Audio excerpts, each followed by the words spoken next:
We are at the same picturesque venue in Lali where Sachin Tendulkar played his last first-class game back in 2013. Right now we have Sachin's long-time rival and an Australian legend, Glenn McGrath.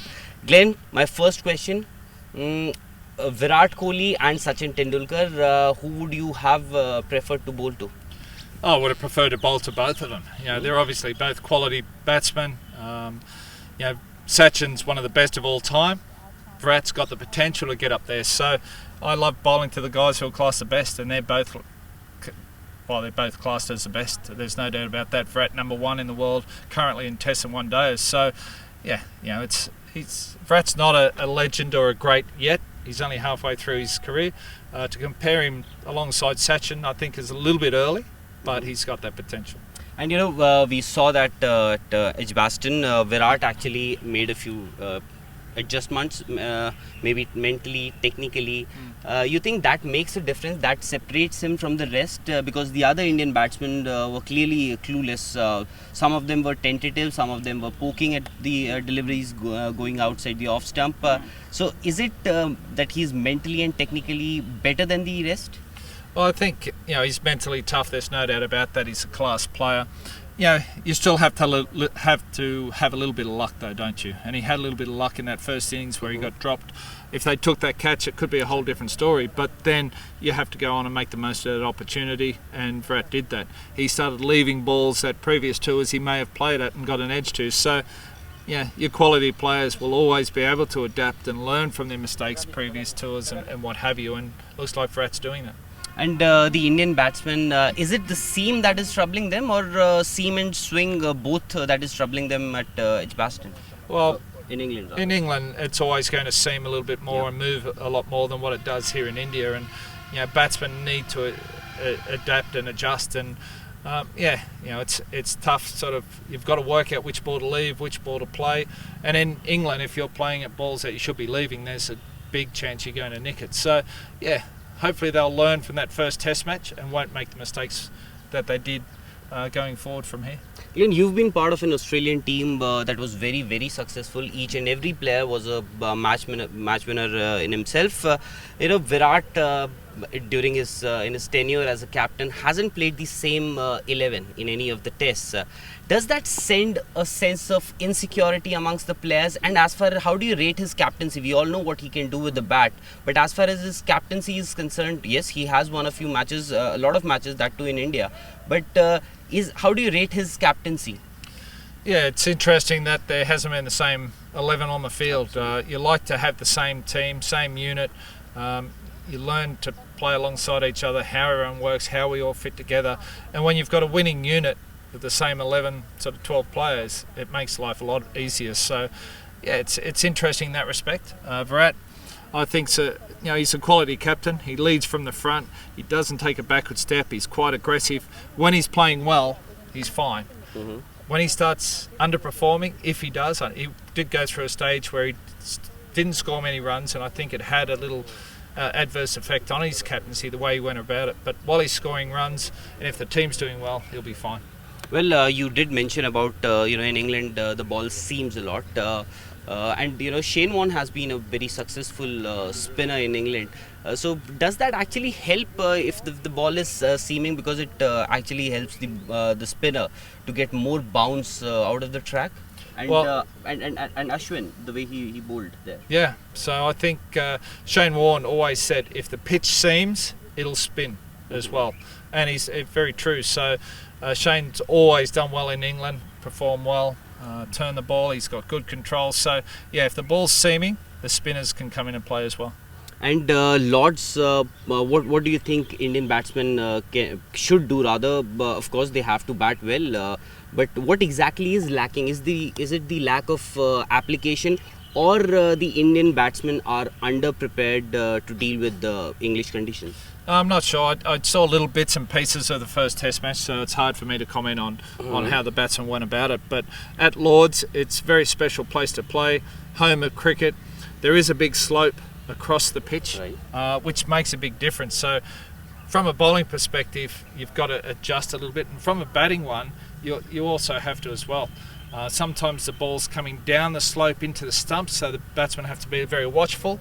From the other end, it'll be going away from the right-hander off the pitch, and they'll have to start leaving a lot more balls. So they have to adapt and adjust to the conditions depending on which end they're batting at. So it'll be a good challenge for them. But you know, if England Lords can be a little bit flat sometimes, there'll be plenty of runs. If there's a little bit of grass on it, if it's overhead conditions, it's going to be hard work for the batsmen. Glenn, the Indian team went to England. They played 8 matches with white ball.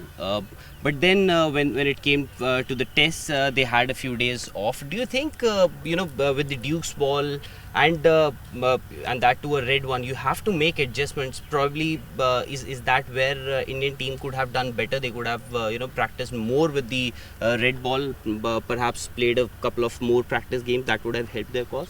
Oh, it would always help their cause, there's no doubt about that. I think previous tours, even with the Australian team, were always longer than what they are now. So it gives the team time to adjust to the conditions, adjust to the ball. Now it's, the schedule's a lot tighter. You don't get as many practice matches, so it's a little bit tougher for touring teams, but they need to find ways to adapt and adjust. Ishant Sharma's just come back from a stint in Sussex, which I think will really help him. Teams need to learn to adapt very quickly because they're not getting the practice matches to do it. Yeah, and it would be a shame if I don't ask you about the bowlers. How the Indian bowlers have been doing. There was a time when you were playing against the Indians. The Indian batsmen were perhaps the more feared lot, but not the bowlers. But it has changed. So the Indian bowlers are doing pretty well. How do you find these guys? The Jasprit Bumrahs, Bhuvis, Mohammad Shami, Umesh Yadav, and the other fast bowlers. Yeah, I think they're all doing a great job. There's no doubt about that. I think they've got a good solid unit. They've been performing well. Their confidence is up, but they're bowling well as a unit, and they're all different types of bowlers. And I think that always helps a captain too, when you've got different types of bowlers who are performing well together. Yadav's bowling good pace. Bumrah has got a unique action, has performed well. Shami, you mentioned, Ishant Sharma, Bhuvi, they all offer something different. And then on top of that, you've got Ashwin, who's a quality bowler, Jadeja, Pandya. So you've got so many different options. They've been performing well. And when you continuously take 20 wickets in a match, it gives the bowling attack a lot more confidence that they can go out and win matches and bowl teams out.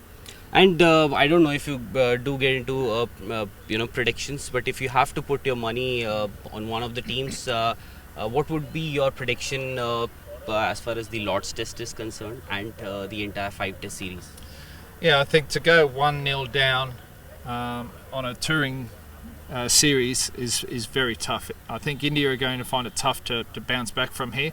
They need to win this test match. There's no doubt about that, or perform a lot better. So I think they're going to find it tough. I'd say England the favourites to win this series.